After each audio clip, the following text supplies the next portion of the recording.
Oke, assalamualaikum warahmatullahi wabarakatuh. Alhamdulillah alamin. Kembali lagi bersama saya dengan Andre di sini. Kiranya video-video saya menjadi bahan-bahan inspirasi juga bahan renungan buat teman-teman muslim semuanya. Oke, kali ini saya ingin membahas tentang dari segi kehidupan saya sebelum mualaf dan setelah mualaf. Ya. Tapi sebelum mualaf itu saya itu adalah seorang ayah yang cukup bahagia dengan adanya kehadiran kedua anak saya, ya kan, selalu dipeluk saat tidur, terus bahkan bermain sama anak, ya banyak ininya lah, berinteraksi kepada anak gitu ya. Saat menjadi mualaf, semuanya itu sirna, semua sirna, hanya karena mencari sebuah kebenaran, ya, dan memilih kebenaran dan mencari cahaya untuk kebenaran saya sendiri, untuk apa yang saya temukan. 4 tahun itu saya tanpa pelukan anak.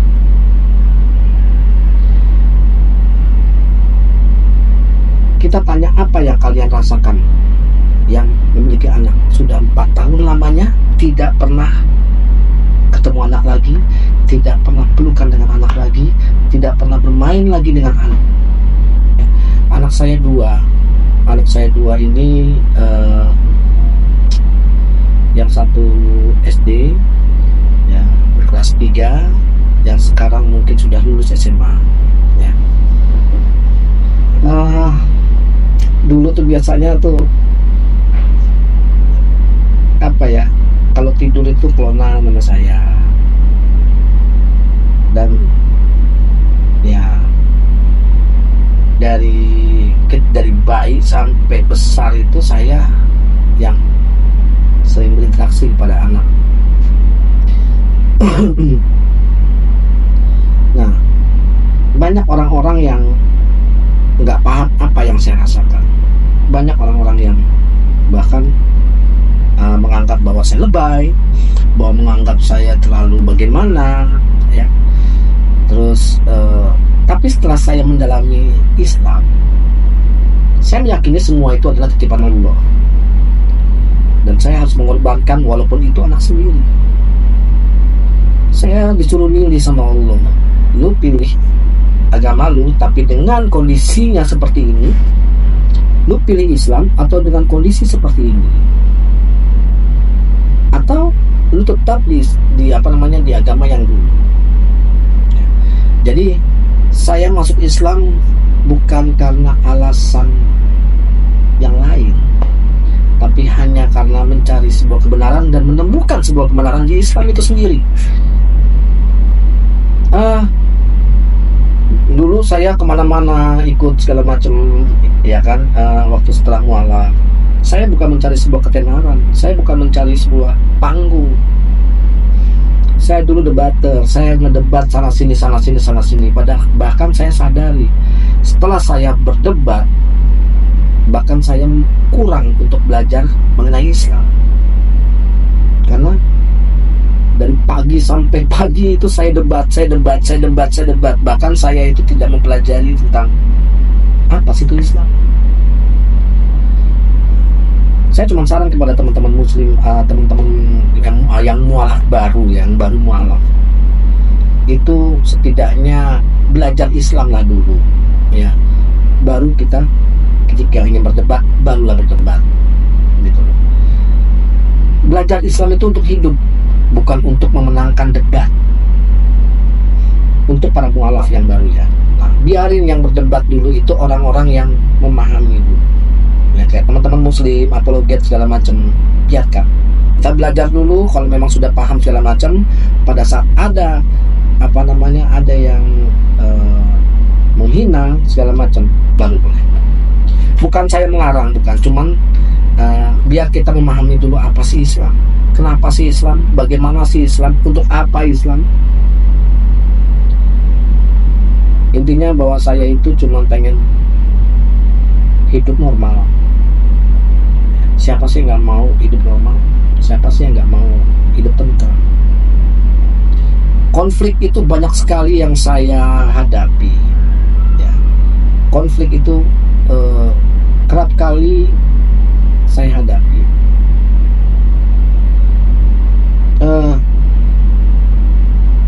Apa ya, kayak dari teman-teman terdekat segala macam menganggap bahwa saya itu pada saat saya berdakwah, saya dianggap narcissistic personality disorder (NPD), terus dianggap begini padahal saya coba mau menunjukkan nilai. Kalau kita begini itu gimana sih? Kalau kita begini itu bagaimana sih seharusnya memahami apa yang saya katakan? Ya. Apa ya? Pada saat ada yang mengatakan atau memfitnah saya segala macam, jelas saya itu secara manusiawi emosi segala macam. Cuman pada saat sekarang ini kayak biarkanlah. Percuma kalau kita kita memberitahukan mengklarifikasi segala macam, bahkan mereka malah lebih mencari sebuah kesalahan, ya. Jadi intinya buat teman-teman muslim, ya, kembali lagi pada diri kita sendiri. Bagaimana? Saya cuma kasih contoh, kayak contoh sekarang ini saya punya channel YouTube Mu'alaf Prince Channel. Semata-mata pertama itu saya tidak menginginkan atau tidak niat untuk menjadi seorang YouTuber. Nggak ada. Itu berjalan seperti biasa, berjalan dengan alurnya. Sebenarnya saya memberikan kesaksian itu untuk anak saya, ya kan? Untuk anak saya memberikan kesaksian untuk anak saya, bahwa pada saat itu mereka menuduh karena ada hal-hal lain, karena saya masuk Islam, karena perempuan, karena apa segala macam.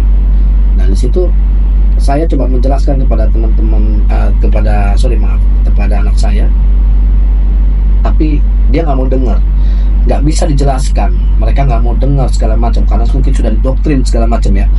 Nah saya bikinlah video yang tadinya saya nggak punya channel YouTube, saya bikin video. Lalu video itu viral. Sebenarnya kesaksian untuk anak saya gitu loh, bahwa membuktikan kenapa ayahnya ini mualaf. Nah lalu saya saya terus bikin.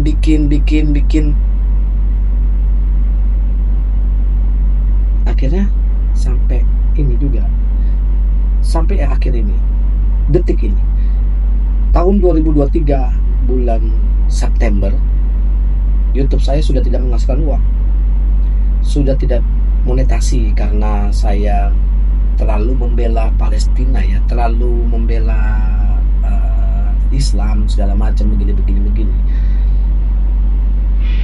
Tapi nggak masalah buat saya. Akhirnya saya didismonetasi, saya tidak menghasilkan uang lagi di YouTube bulan September 2023.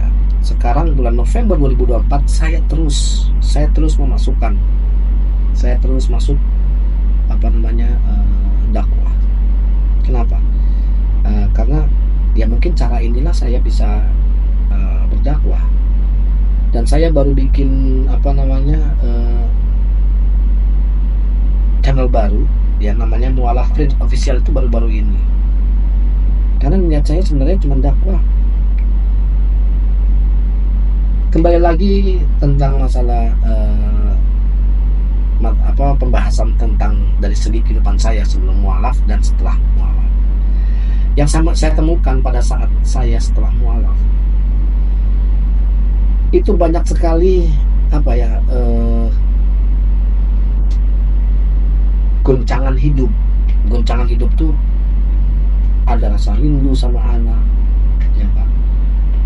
Diriset kembali seperti awal, ya, diriset ke awal.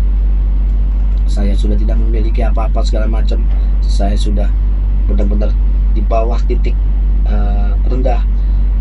Saya alami semuanya itu, saya alami. Tapi saya tetap belajar, saya tetap di Islam, saya tetap ini segala macam. Walaupun banyak semua ya orang-orang terdekat saya itu menjauh dari saya. Banyak orang tanya, kenapa sih lu udah tahu lagi begini kenapa tetap masih di Islam? Kok masuk Islam malah lu sengsara? Bukan sengsara, tapi Allah itu meriset semuanya dari awal lagi. Kira-kira engkau bisa nggak? Alhamdulillah, saya dari nggak punya apa-apa, saya mulung, saya segala macem, akhirnya sampai saya punya anak yatim, terus saya ada usaha segala macem. Itu semuanya berjalan dengan sendirinya karena saya tetap tetap istiqomah ya, tetap di jalan Allah gitu, tetap belajar mengenai Islam segala macam. Nah, saya berpikir begini, kalau seandainya saya murtad lagi, saya balik lagi, bisa ketemu sama anak-anak, bisa nggak? Bisa, karena mereka juga mengatakan kalau kamu mau balik lagi ke agama yang dulu, hidup normal lagi. Tapi karena saya sudah memilih ini, walaupun anak sendiri kita korbankan, saya nggak ketemu anak, nggak masalah. Cuman ada rasa rindu, ada rasa kangen, ada rasa pengen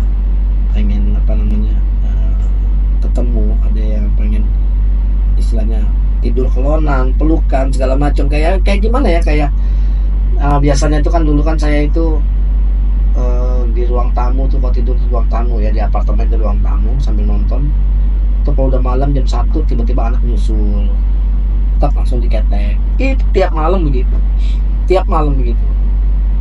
itu tidur di ketek saya, nyusul, misalkan suruh tidur di kamar, tiba-tiba pas keluar nyusul langsung ngetek. Ada memori yang yang menjadi kesan buat saya dan selalu ingat buat saya, yang bikin saya selalu menangisnya itu ada rasa rindu gitu. Jadi intinya saya cuman berbagi cerita kepada teman-teman muslim semuanya bahwa memilih sebuah kebenaran itu banyak pengorbanan ya. Tidak mudah untuk kita bisa mendapatkan sebuah jalan kebenaran, tapi dengan cara lancar itu mungkin tidak mudah. Pasti banyak sekali cobaan-cobaan yang diterpa oleh kita. Kira-kira kita masih bisa menjalankan atau tidak ya. Jadi terima kasih sudah menyimak video-video saya. Semoga menjadi bahan inspirasi, juga bahan renungan buat teman-teman muslim ya. Untuk para mualaf yang baru, tolong dicamkan, belajar lebih dulu, baru jika ingin berdebat silakan, tapi perdalam Islam terlebih dahulu. Terima kasih, mohon undur diri. Wassalamualaikum warahmatullahi wabarakatuh.